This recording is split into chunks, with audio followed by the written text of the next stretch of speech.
Okay, so this seemed to work fairly well when I filmed my complaining video, so I'm filming another video where I cannot see myself, and if you didn't watch my last video, a short little summary of what I was complaining about. My cats broke my camera. I ended up buying two cameras, had to return both of them because the first one was broken, the second one I just didn't like very much. I thought I fixed my old camera, but I did not fix it, so right now I'm filming blind. My viewfinder is completely broken, the screen is completely black, and so I bought a field monitor, which doesn't work with my camera, so I can't see shit. So if I'm ever like super out of frame, or if I'm like super off center, or if it's unfocused at any point in this video, it's because I literally can't see anything. But we are in my office today. I was going to move and show you the background, but if I move, then I don't know if I'll get back to the center of the frame, so I'm gonna try to move as little as possible during this entire video. But hey y'all, I'm back and I have more Glitch in the Matrix stories that I'm actually really excited to read today. You guys really seem to like that video, and I don't know why. I wasn't sure if you guys would like it or not,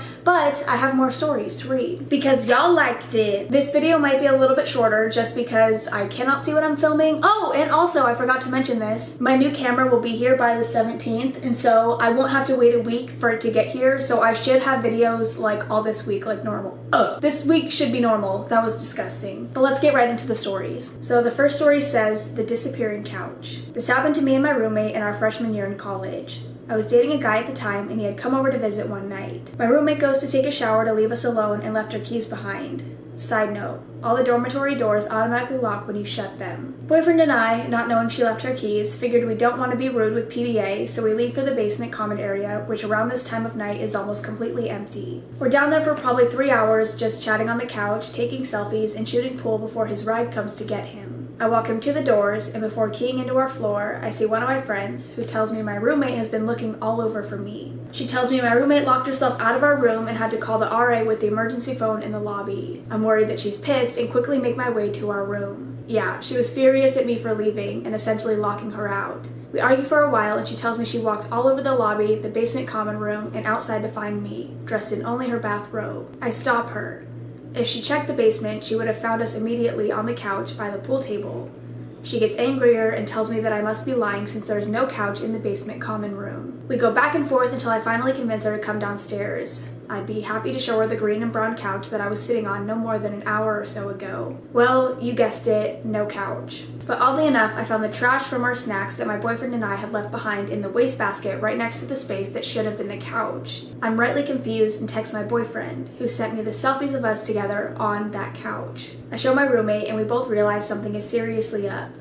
Not only did she pass through the basement a few times and we weren't there, but neither was the couch. Still think it's a glitch in the Matrix to this day. I was gonna say, like, not only is it weird that the couch is suddenly not there anymore, but it's also really fucking weird that she went down there and you weren't there. That reminds me a lot of one of the stories that we read in this first video. One where the boy said he felt like he lost an entire day because he was sitting on his couch watching TV and his mom went down to the basement to look for him and did not find him anywhere, and then the next he realized the day had completely gone by. Okay, and this next one says, The window net repaired itself. My husband and I are visiting my parents and staying in their spare bedroom.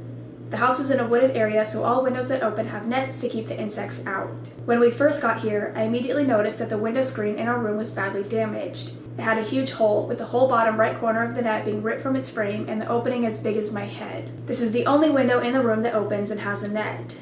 The net itself does not open, it's fixed to the frame of the window. I remember this hole very clearly because I thought to myself we're going to have a mosquito problem. I also immediately told my husband to always close the window while the light is still on in the room, and only open it after we go to bed so we can get the fresh night air without attracting insects. The first night we slept in the room, I was reading on my laptop with the lights off and the window open, and I kept getting all sorts of night butterflies, moths, and other insects coming in from the woods and crashing into my laptop screen. I was very annoyed about it. The second night, I read on my phone instead, and I still had a ton of insects coming in through the hole in the net, and I remember thinking, damn creatures, how do they navigate all the way here for this tiny little screen light? One night I heard some weird dog noises outside. I went to the window to see what's happening and even considered sticking my head out through the hole in the net, but decided against it because I didn't want to make it bigger. In other words, I am very certain there was a huge hole in the net because I had a lot of run-ins with it and it bothered me a lot. Then my husband and I had a little trip to other cities and we were gone from my parents' house for a couple weeks.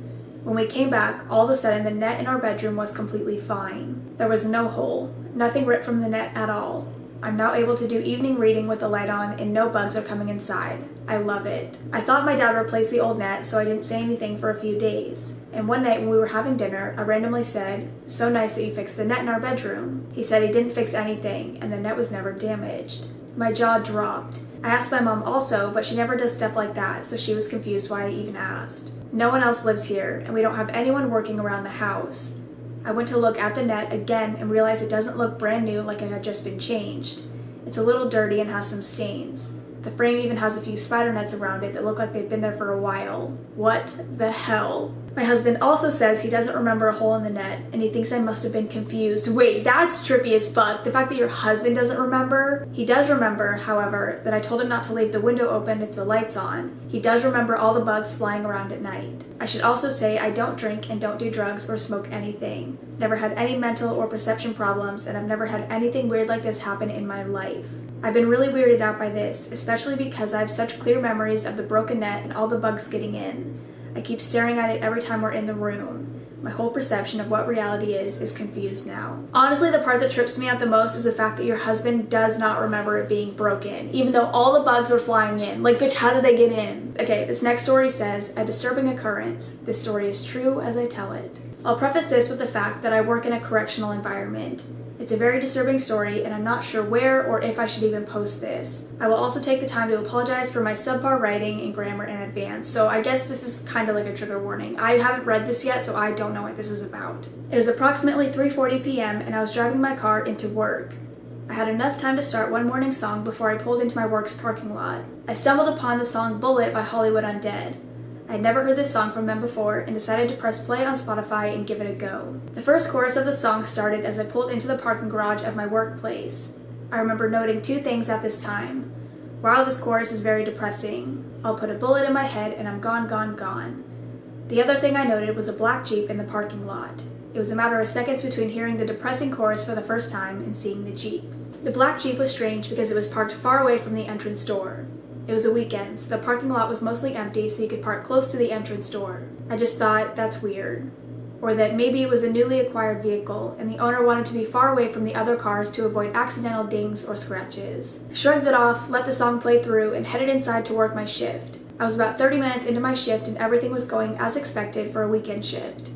I began to unlock the doors to the dining facility for the dinner feeding. Suddenly, a call goes over the radio. Medical emergency, staff parking lot. I run out to the parking lot and see a few coworkers standing near the black Jeep that I had seen earlier. I think I know where the story's going. I approach the Jeep and see a motionless body slumped over in the Jeep. It was a coworker of all of ours. He had shot himself in the head. He was dead. Between the time I had seen the black Jeep initially and the time I had opened the doors to the dining facility, he had called his spouse to say goodbye and committed suicide. That is honestly heartbreaking. The spouse had called my work and informed us of his intentions. That's why the call went over the radio. The spouse told us what he was about to do. When I heard those lyrics and saw the Jeep at the same time, was it the universe giving me a sign or a warning of the terrible thing that was about to happen? Could I have done anything? Shit fucks me up sometimes. What are the odds of hearing that specific song with those specific lyrics, seeing the Jeep, and then he kills himself in the parking lot with a bullet to the head very shortly after? Rest in peace. Oh my god. I think that's one of that's obviously the worst one we've read because I've never read anyone that ended like that. But the coincidence of that is just fucking heartbreaking. I'll make sure to put a trigger warning at the beginning of that now that I know what the story is about. Okay, and this next one says, "Where are we going?" This happened October 31st, 2019. My ex-boyfriend and I were traveling out of the city to have some fun for Halloween. Now, this ride only takes initially an hour and a half to 2 hours to get to and from our destination. We had arrived at our destination safely. Now here is where the glitch begins. We began making our way back to the city. We had left and it was about midnight. We hit this intersection and I wish I remembered the street names. However, this intersection will be of some importance. He had taken a left and drove a few blocks down and turned right. We drove past a Tim Hortons and eventually turning off, taking a left.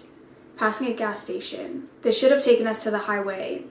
As I had my head down on my phone, I began to type when I heard him speak under his breath. What the fuck? Now I focused my attention from my phone to the road and noticed we were back at the same intersection. However, I did not say anything about it. I just shrugged it off as if nothing had happened. This time, instead of taking a left, he went straight and continued forward a few blocks and eventually turned left. This time he had stopped at the gas station to get some drinks and also to ask for directions to the highway. As he was doing this, I lit a smoke and decided to pop the question. However, I digress. Did you mean pop the question like you fucking proposed? Is that the question you meant? We continued on and he followed the directions to a T. However, we never made it to the highway. Instead, we found ourselves faced in the opposite direction of the same intersection. My ex-boyfriend was beginning to panic. In turn, I accepted it for what it was and began to calm him down, telling him things like, "Look, just drive, it happened. I know this is not right, but you need to keep driving." He had said, "Fuck this," and continued driving away from the highway and straight through the city's core. He began driving around aimlessly without any care for directions. Eventually, we hit this hill driving upward on a long, windy road. Again, my attention was focused on my phone, and to cut this short, we eventually found ourselves driving back up this long, windy road, and with my attention on the road, I read the sign, "Welcome to Waterloo." Now, how do we even reach a new city, and all the while we were currently in Kitchener, the previous city we were driving in? We never hit any back roads or the highway. As I recall, we were driving through a neighborhood in Kitchener when we turned and we were suddenly driving up a long windy road. Again, one more attempt and we found ourselves driving up this long windy road a third time after driving around the city. We found ourselves in a series of back roads from here on out and eventually finding a city. We stopped for gas and some food. He continued driving and we found the road back to the city we were trying to reach. At last, what was supposed to be a 2-hour drive at max turned into a 6-hour ride. Holy fuck! To this day, it leaves me baffled as to how this was even possible, but it happened, and I've decided to share the story here with you.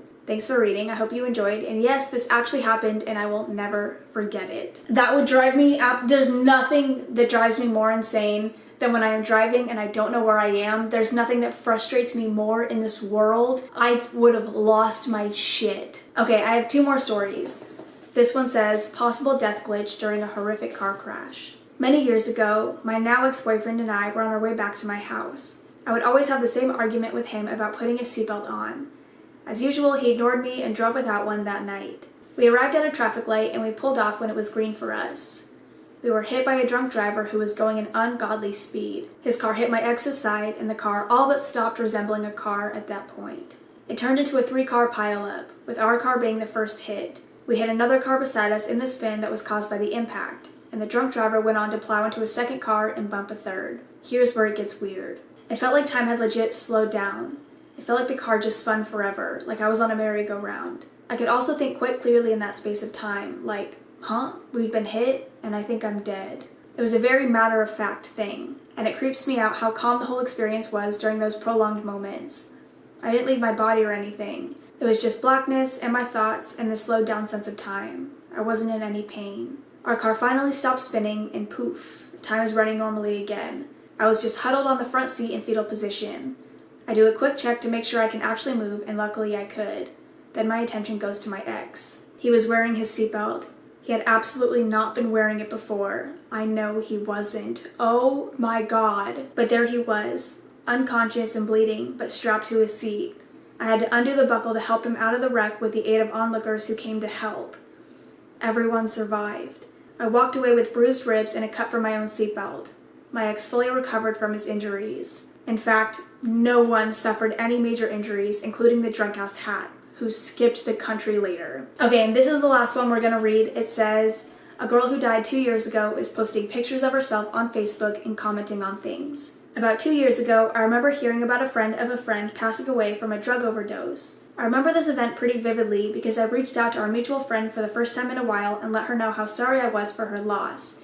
We reconnected after this, and we now talk every so often. I remember this happened a year after I had moved countries, and I remember reading the obituary and feeling sick inside for her because she was so young. Today I was scrolling through Facebook, and I clicked on the comments of my friend's weight loss photo to tell her how great she looks. I had to do a triple take because right in front of my eyes is the same girl who died commenting on the photo. I tried thinking about it logically. Maybe a family member is using her account now, or I was possibly thinking of a different person. Her account has a profile picture updated from a week ago, so I can rule that out. Definitely not dead. So I went in search of the messages I had sent my friend, and they aren't there anymore. We never had that discussion. I'm wigging out, trying to take stuff like this with a grain of salt, but I've never been so sure about something in my life. I know that she died. I remember having the conversation, and now I'm second guessing my sanity. Those are the ones that freak me out the most, when it's like, I know this bitch, like I know something happened to this person. Like in the first video I did of like the glitch in the Matrix stuff where the girl was pregnant. It's the same thing. It's like, I know she was pregnant. How is she no longer pregnant? And like the conversation isn't there. Nobody remembers this shit. And they're like, no, like it's not even possible for her to get pregnant. And now this, it's like, I know she died, but I don't even have the conversation anymore that I had with an old friend of mine. Like, I know that this happened. But I hope you guys enjoyed. My videos will go back to completely normal, hopefully on Friday, because I will have a camera that I can see when I'm filming. Sorry if any of this was weird or out of focus. I'm not sure if it will be, because the first video turned out really well. But if anything in this video is like a little bit off or a little bit weird, then I apologize. But I hope you guys enjoyed. I don't know if I already said that. But I'm gonna go. I love you guys. I will see you in the next one. Bye! I want to show you my office, but like I know you can't really see anything, so I'm just gonna pretend like I can tell what you're looking at. Actually, I'm gonna stop filming for a second and then I'm gonna try to show you. Okay, so I'm probably not gonna move it around too much, but this is my office. I'm just gonna go up and down because I centered it, so I think it's good. But look how cute! Look how cute my little Halloween decorations are. Okay, I'm gonna go though because I can't really show you anything else because I can't see what I'm filming, but I love you! See ya!